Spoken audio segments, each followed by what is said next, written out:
tienen esa capacidad.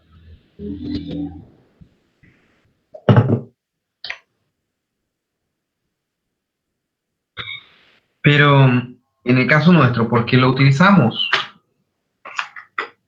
¿Por qué le damos estudio a los virus? Lo nuestro es bastante simple. La importancia clínica, la importancia clínica es lo que define mayormente en el caso nuestro médico, del por qué le damos su estudio. Ustedes deben de conocer al virus,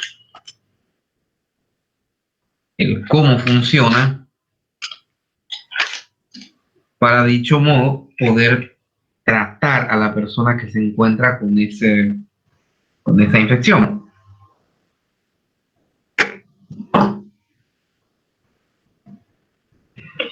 Tanto que a medida que vamos viendo virus, les voy a decir, bueno, ya les adelanto, el HIV tiene cura. En fin, ya después les explico.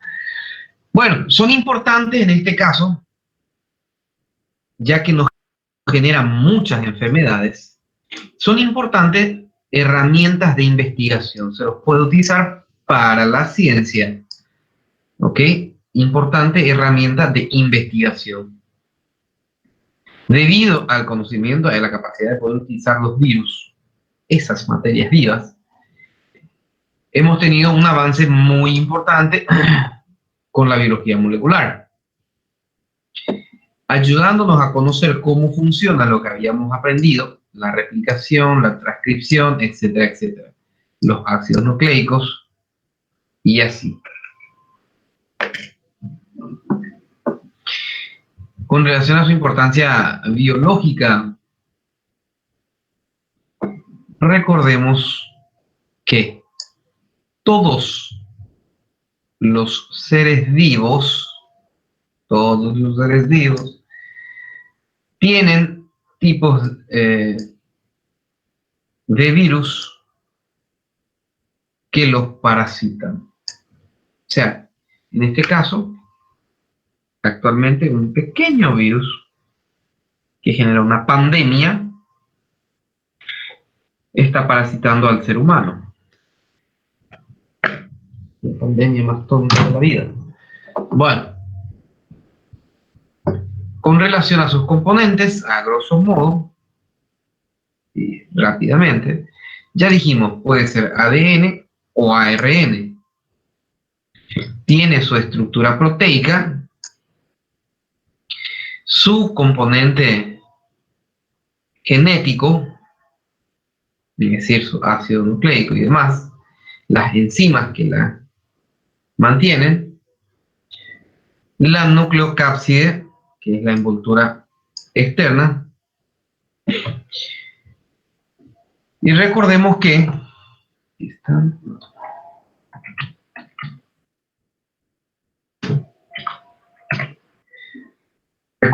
nuestro material genético va a estar protegido siempre por nuestra nucleocápside. Tamaño, un aproximado de entre 20 hasta 250 nanómetros. El tamaño de nuestros virus, para que vayamos recordando, van desde 20 nanómetros a 250 nanómetros. Claro que eso va a depender del tipo de virus, etcétera, etcétera. Virus que van a tener tamaño mayor, tamaño menor.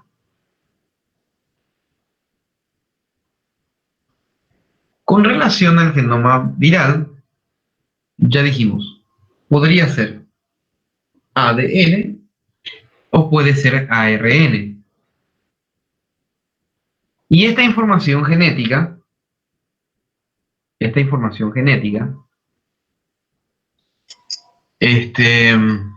nos sirve para poder generar mayor virus.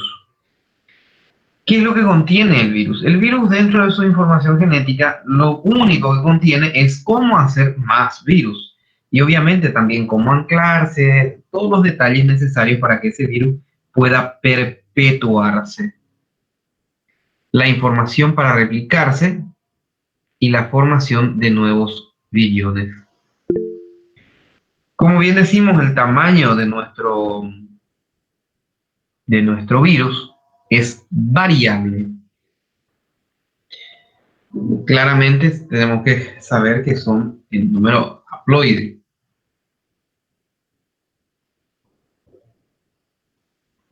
El número haploide. Son en algunos monocatenarios, una sola cadena de nucleótidos, y bicatenarios cuando son dos cadenas nucleotídicas. Su presencia o su presentación es como una molécula continua, lineal o circular, y también suele estar segmentado. Cuando hablamos de la doble cadena, estamos haciendo relación al ADN o el DNA, que se pueden encontrar en forma lineal o en forma circular.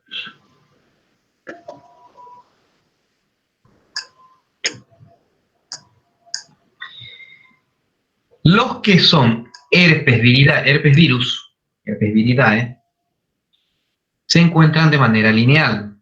Y por ejemplo, los papovavirus se encuentran en forma circular.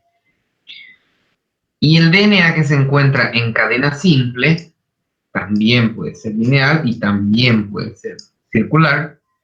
Son los lineales de cadena simple, los parvovirus, y los que están en cadena simple circular pueden ser virus bacterianos.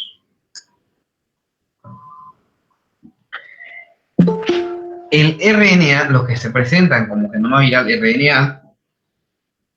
RNA, en su mayoría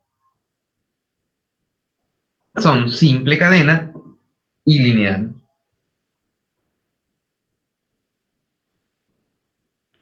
¿Qué suelen encontrarse? Fíjense, RNA. ¿Qué suelen encontrarse? Fragmentados o segmentados. ¿Y cuáles son esos? Por lo general, los ejemplos importantes, nuestros virus de la gripe. El coronavirus, por ejemplo. El COVID.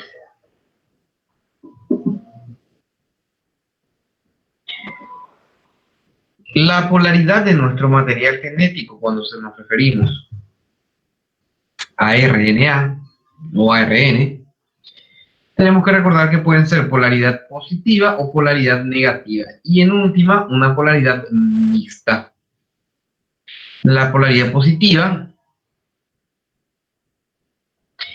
es la que codifica como ARN mensajero y se traduce a proteína. Y la RNA, polaridad negativa, debe pasar a RNA positivo para poder traducirse a proteína.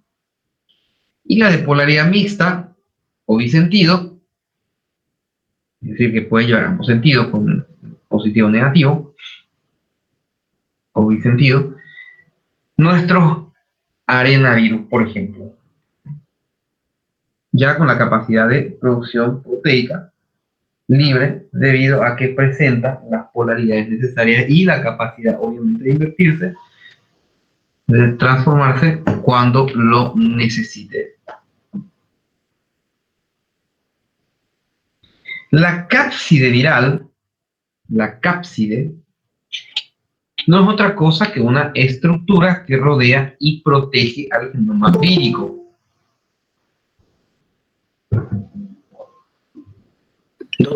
Rodea y protege. Sí. ¿Se puede aceptar algunos alumnos que están aguardando, por favor? Como no, déjame mirar un segundito. Gracias. Sí, ahí. Permitir, Kelly. Sí, señor, hay más alumnos. Oh, sí. Bueno, me aguardan un segundo, voy a aceptarle a todos ya.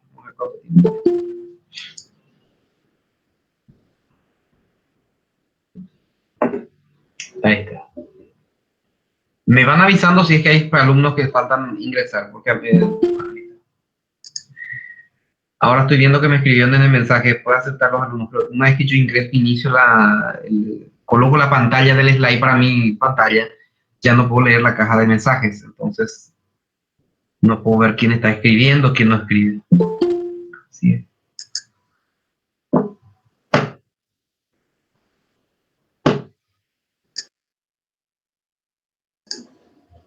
Bueno, ahí está.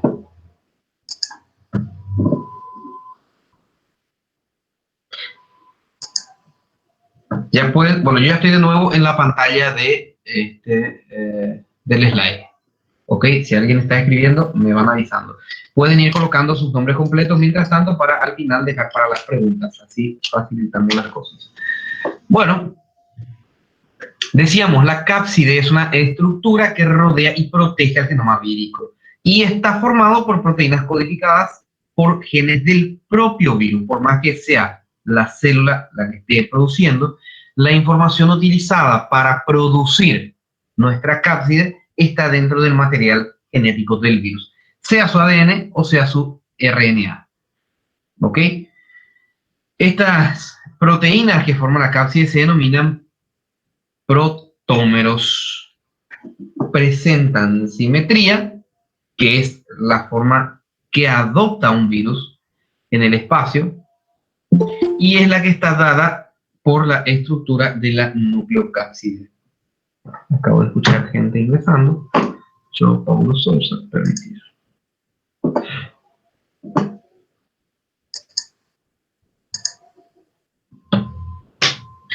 Decíamos, la simetría entonces es la forma que adopta un virus en el espacio y está dada por la estructura de la nucleocápside.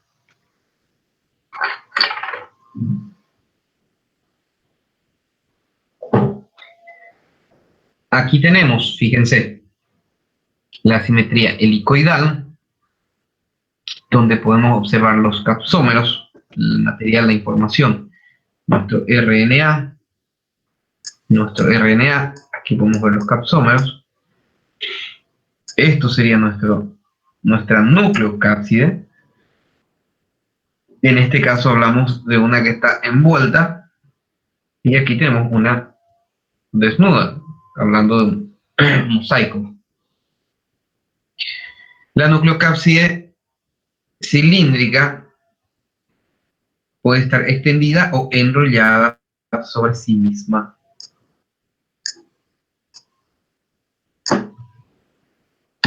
De ambas formas. Tenemos la simetría icosaédrica. En su estado que podemos ver, esto es desnudo. Nuestro material, y aquí está envuelto con envoltura.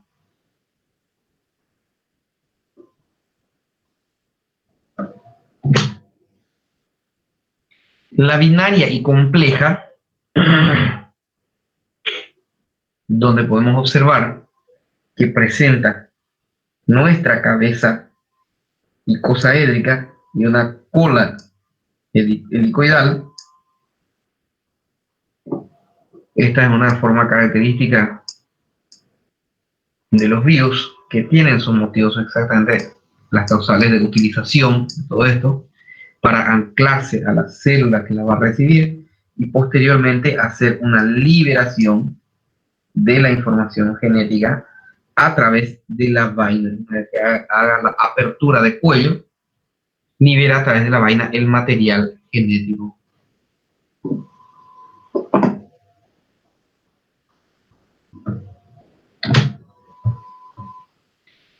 Con relación a nuestra envoltura,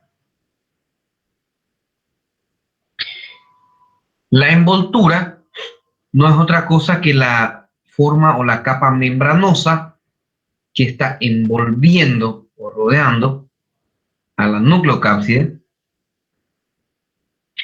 y que suele presentarse en forma diferente por cada virus. Tiene la forma de membrana de bicapa lipídica con proteínas, porque recuerden que lo que ocurre es que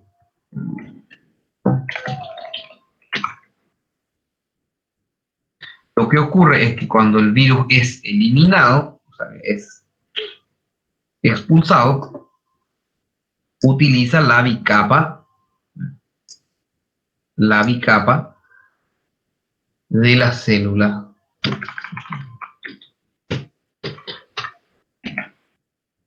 Entonces, es una bicapa lipídica con proteínas. Utiliza entonces los lípidos de la envoltura que procede de la membrana de la célula hospedadora. Proteínas que están codificadas por el gen del virus, porque van a necesitar sus propias proteínas. Las glicoproteínas, que por bioquímica me imagino que ya ubican cuáles son las glicoproteínas, o glucoproteínas, tienen sus azúcares, por eso es glico o gluco, que sobresaldrán la membrana en forma de espículas o peplómeros. Debido a estas glucoproteínas es que tiene esa apariencia esticulada. ¿Cuál es la función? La función que cumple no es otra sino la unión a la célula hospedadora y también posee actividad enzimática.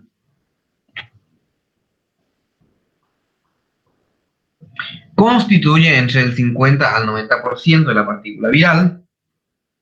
Nuestras proteínas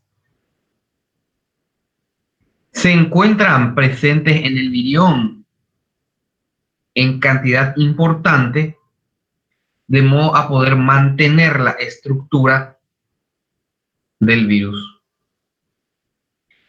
En la superficie y en la parte interna presentes, si se encuentra la parte de la superficie o superficial, van a constituir los capsómeros y peplómeros, nuestras proyecciones de la envoltura glicoproteica, que tienen esa capacidad de hemaglutinina y neuraminidasa.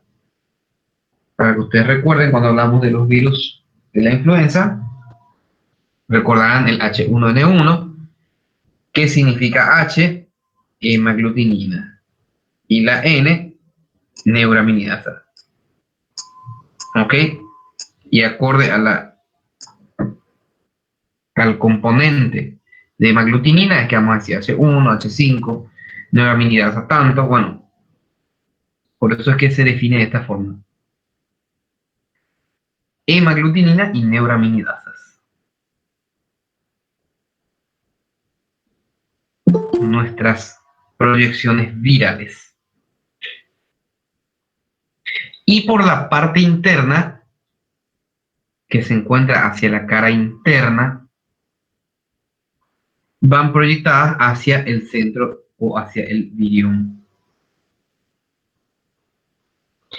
También posee proteínas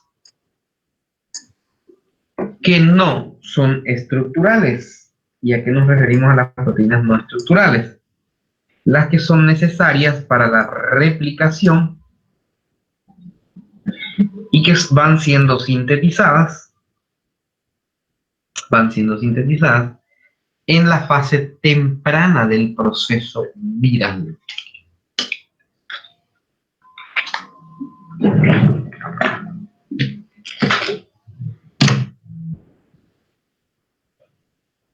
Clasificación viral y los criterios para la misma.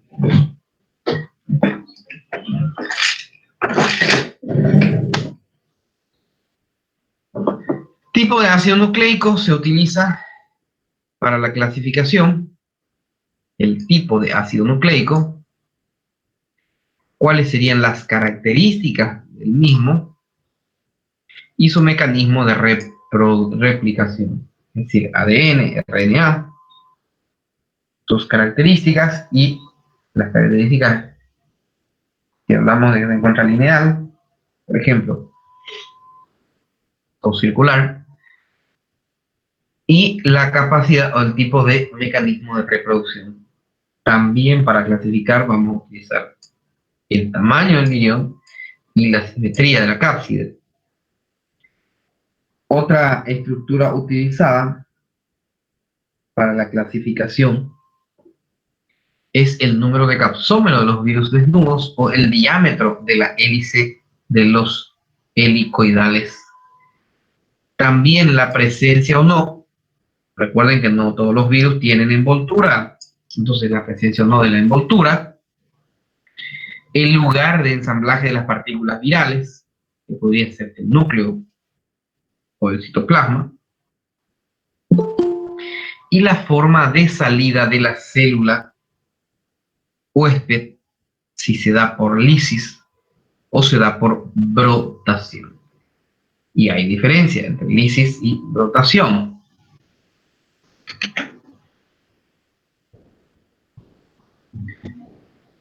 La clasificación, según el Comité Internacional de Taxonomía Vírica, es la siguiente. Se las va a clasificar por orden, por familia, por subfamilia, por género, llevando diferentes terminaciones. Por orden, virales, familia Viridae, por subfamilia Virinae, por el género virus y por la especie virus. Los órdenes, aquí tenemos los ejemplos, los caudovirales, los herpes virales, los mononegavirales, los nidovirales y los picornavirae. Pero se puede decir que el comité no hace distinción entre subespecies, cepas y sus aislamientos. Para tener idea, existe un promedio, se estima en realidad, obviamente no se va a tener una ciencia cierta de esto, de unos 3.000 tipos de virus que aún no han sido clasificados.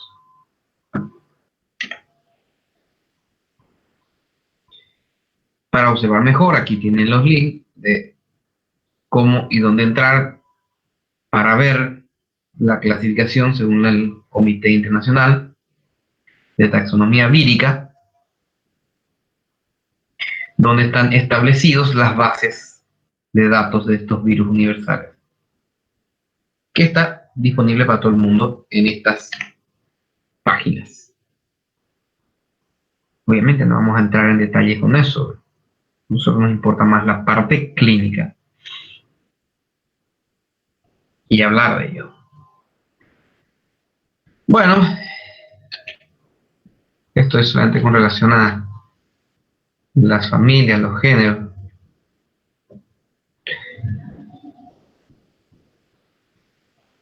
Entre los más importantes, que sí debemos de conocer, hay que hablar de la familia de los Poxviridae, Herpesviridae, Adenoviridae, Papillomaviridae, Poliomaviridae, el Hepatnaviridae y el Parvoviridae.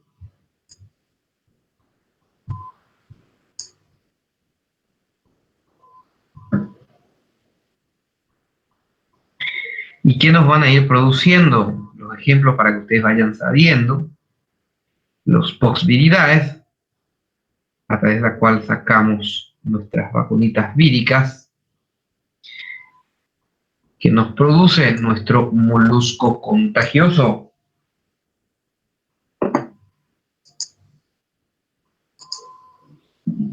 Y vayan sabiendo, porque esto sí, son enfermedades que ustedes van a ver. El molusco contagioso Ustedes al 100% lo van a ver. No va a haber una sola persona, un solo médico que no vea. ¿Quién produce nuestros post viridae?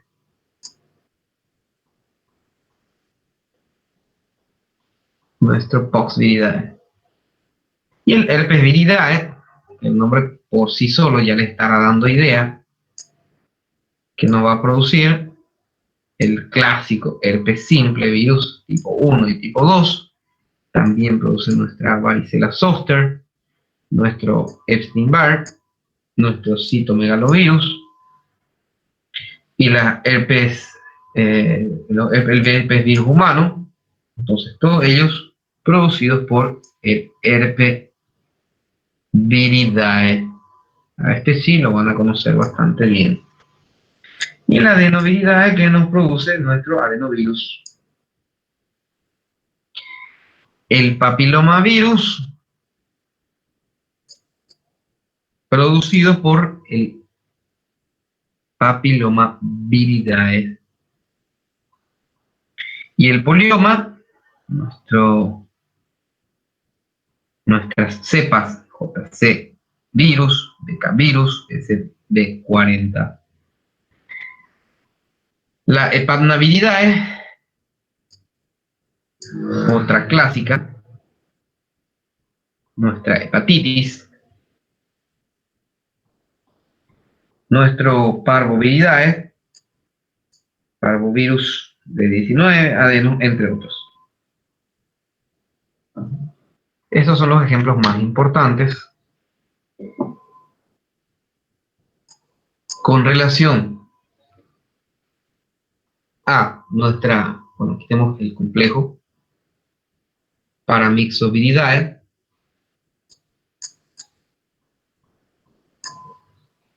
que nos va a producir nuestra parainfluenza virus, sarampión, parotiditis, virus respiratorio sincitial,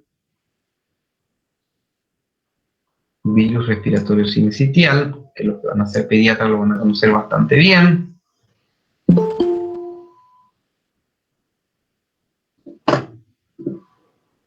Las personas un segundito.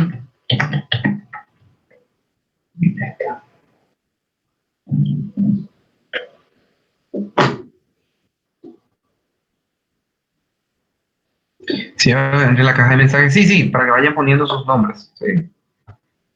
Vayan poniendo sus nombres. Ok, para que no se me mezcle con las preguntas nada más. Así es más fácil. Bueno, seguimos. Los orthomyxoviridae, que producen influenza virus tipo A, B y C. El coronaviridae, que ya lo conocemos, produce el coronavirus. El SARS o síndrome respiratorio severo y agudo. Ok, ya ustedes a este virusito, ya los conocieron bastante bien este año. El coronavirus que nos produce el SARS. ¿Qué significa? Síndrome respiratorio severo agudo. Bueno, seguimos. Arenaviridae, el virus complejo Pagaridae, nuestro Rhabdoviridae, que produce también la conocida rabia,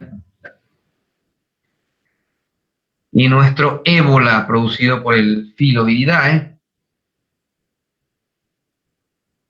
también nuestro Bunjaviridae, que produce el virus de la encefalitis californiana, virus de la fiebre hemorrágica y nuestro hantavirus. Nuestro retroviridae, los de tipo 1, tipo 2, y las que atacan nuestras células humanas linfocitos T, produciendo nuestro HIV. Reoviridae, que produce nuestro rotavirus, el picornaviridae, que nos produce las diferentes formas de rinoviridae, polioviridae, hecho viruses, el Coxsackie, la hepatitis A, nuestro Togaviridae, que produce rubeola, virus de la encefalitis del oeste y equina venezolana, la Flaviridae, virus de la fiebre amarilla, el dengue, el virus de la encefalitis de San Miguel, entre otros, y nuestra hepatitis C. La Caliciviridae, que nos produce nuestro calicivirus. Bueno, entre los importantes, los más importantes, los que nos generan tanto drama, que tenemos que ir conociendo, ahí lo tenemos. Recordar de nuestro Flaviridae, tanto aquí como en Brasil, productora de virus, fiebre amarilla, entre otros, nuestro Retroviridae, los productores de las hepatitis, por ejemplo la A, la C, nuestra hepatitis B, etc. ¿Quiénes lo producen? ¿Quiénes son? Hepatnaviridae, Flaviviridae, ok, y nuestro Picornaviridae. Bueno, etapas de la replicación viral. Tiene la etapa de iniciación, la etapa de expresión y replicación del genoma, la etapa de ensamblaje, maduración, egreso de la célula infectada, y aquí es donde podemos entender la funcionalidad y por qué es que algunos poseen la envoltura, cómo es que se da el tema de la envoltura celular, viral. En la iniciación tenemos otra vez la absorción, la penetración y el desnudamiento. Cuando se inicia, primero hay que absorber, que nos referimos a la unión específica de la proteína viral de la superficie con el receptor de membrana celular. Y a esto lo denominamos tropismo. Existen personas en el mundo cuya proteína de superficie de la membrana celular, el receptor, está mutado, por lo tanto, vamos a suponer que el virus del HIV es triangular. Vamos a suponer para que se entienda. Por lo tanto, nuestro receptor debería de ser de esta forma, ¿ok? Para que pueda encajar perfectamente el receptor de la membrana de superficie membrana. Pero en algunos casos, nuestro receptor tiene una forma diferente, por lo tanto, el virus no encaja en él. Y en estos casos de HIV, la persona es inmune al HIV. Y de ahí parte que lo que les decía, que el HIV tiene cura. Existen personas curadas de HIV y se debe a ese receptor. Hay diferentes formas de hacerlo, entre ellos generar una aplasia y colocarle las células estas con los receptores mutados y a partir de allí, ¿quiénes son los que reciben al HIV? Y bueno, los linfocitos T CD4, los TCD4. Entonces, quitarle esos linfocitos TCD4 e introducirle linfocitos TCD4 con membrana, con proteína de superficie, membrana receptora alterada. Por lo tanto, sí existe posibilidad de curar HIV. Bueno, en fin, eso es lo que les digo. Capaz que aquí a unos 10 años ya se ponga en práctica, cuando yo arme mi propio laboratorio. Bueno, la penetración, eso es a modo de comentario, para los que están prestando atención. Vamos a ver cuántos quedan dormidos. Bueno,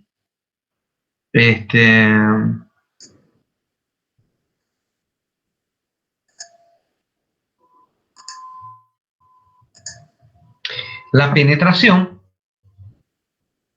hablamos de la endocitosis, que está mediada por el receptor, que les mencioné, con la abreviatura para que vayamos manejando, EMR, endocitosis mediada por receptor, o fusión. El denudamiento del genoma viral en el citoplasma o en los poros de la membrana nuclear. Entonces, en la iniciación tenemos absorción, que es a través del tropismo, la unión, como bien les estaba diciendo, de membrana superficie y proteína viral. La penetración, cuando esto una vez que ocurre, permite el ingreso. Y el denudamiento, que es la entrega del material genético a nivel del citoplasma o en los poros de la membrana nuclear. Expresión y replicación del genoma. El genoma viral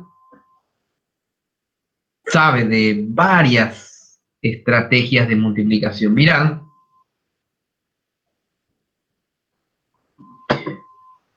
Nuestro RNA mensajero viral es la utilizada para dar nuestra síntesis de proteínas del propio virus. Tenemos, por lo tanto, proteínas que interfieren en el metabolismo celular, específicas polimerasas que sintetizan o que producen la síntesis de ácidos nucleicos virales, y la forma estructural que formará la estructura de los viriones. Entonces, producimos estos tipos de proteínas. Las proteínas que van a interferir en el metabolismo, proteínas que serán nuestras polimerasas, que ayudan a la síntesis, y proteínas estructurales que formarán la estructura de los viriones.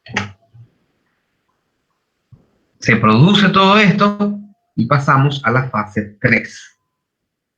El ensamblaje, maduración y egreso de la célula detectada. A nivel intracelular se da nuestro ensamblaje en el citoplasma celular o en el núcleo,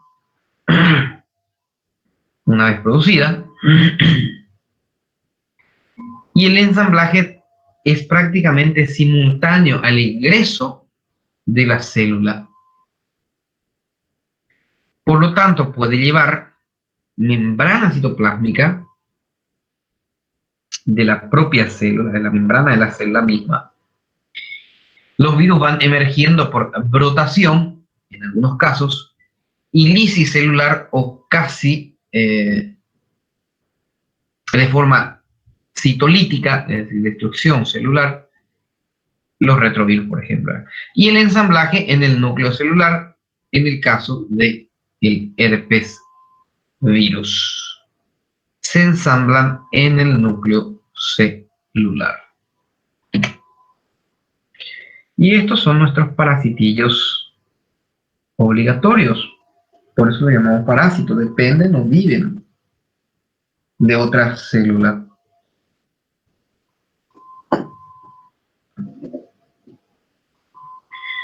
Bueno.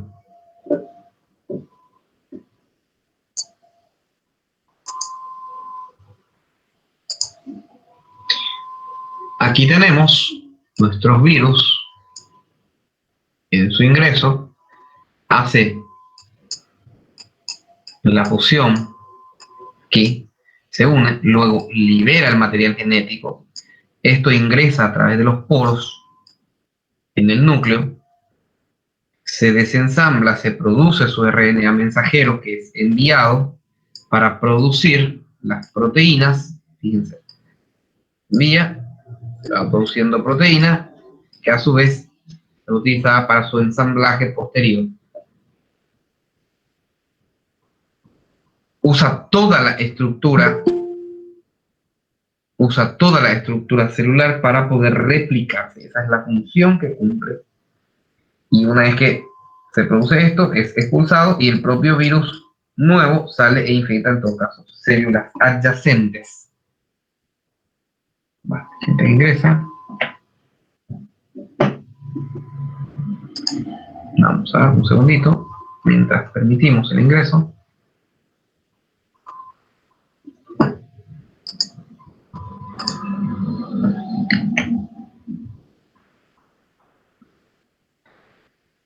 Es así, como decía, la unión del virus a la superficie celular que permite su ingreso. Esto a su vez es transportado para producir, liberando su material para producir la proteína necesaria, que a su vez van a ser utilizadas para el ensamblaje posterior del virus y luego para la fase tercera o fase final.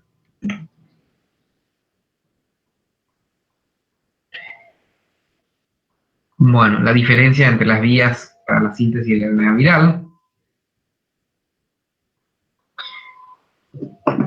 entre el picornavirus, ortovirus, reovirus, arenovirus, retrovirus, parvovirus, etcétera, entre todos ellos, tenemos diferentes formas que van a utilizar para la producción, porque no todas son iguales, no todas utilizan el mismo mecanismo, para la producción de la síntesis del virus.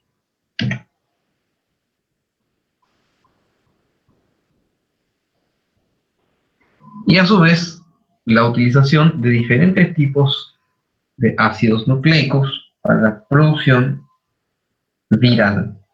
Y de allí obviamente manejamos que todo ello que tenemos RNA, DNA viral, etcétera, etcétera.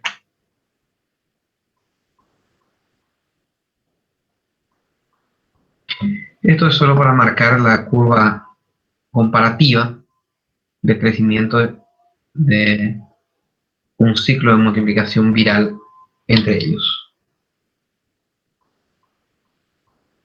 Bueno, y entramos en tema de patogénesis.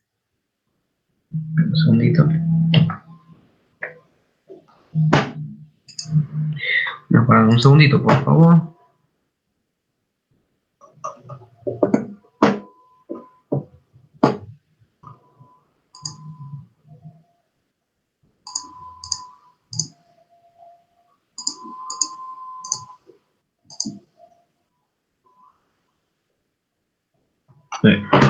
Así mismo. Bueno, patogénesis. La patogénesis del virus es el proceso por el cual los virus producen la enfermedad en el huésped. La producción de la enfermedad no es otra cosa que el foco de la patogénesis como un resultado que en muchos casos es inusual de la infección viral. Bueno. ¿Hasta aquí alguna duda, alguna pregunta? ¿Dudas, preguntas? Ok. Bueno, vamos a dejar hasta aquí la clase de hoy y vamos a seguir esta parte de patogénesis y clínica en la próxima, porque estamos a mitad de camino. Entonces, seguimos la próxima con patogénesis y las enfermedades. Vayan colocando todos sus nombres completos. No olviden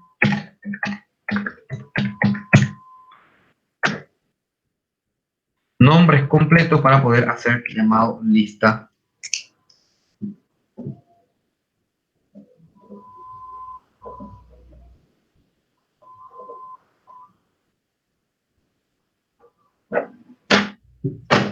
Registrado. Bueno.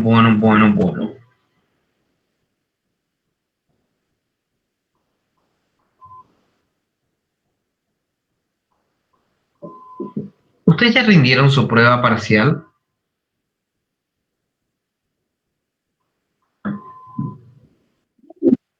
¿Cuándo rinden?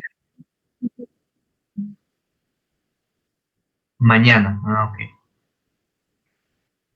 Para ustedes entra hasta lo que dimos hoy, para la prueba parcial de mañana.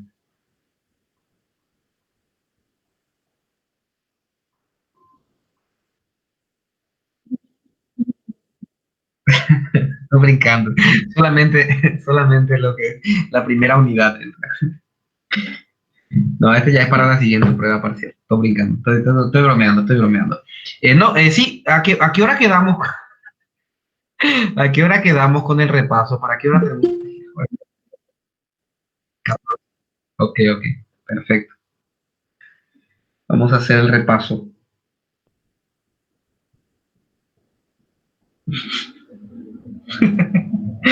No, que si es hasta lo que vimos hoy, no van a tener tiempo de terminar de estudiar.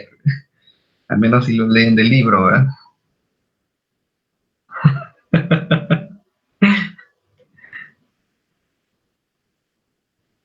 Está de vuelta. Sí, sí, sí, sí, claro.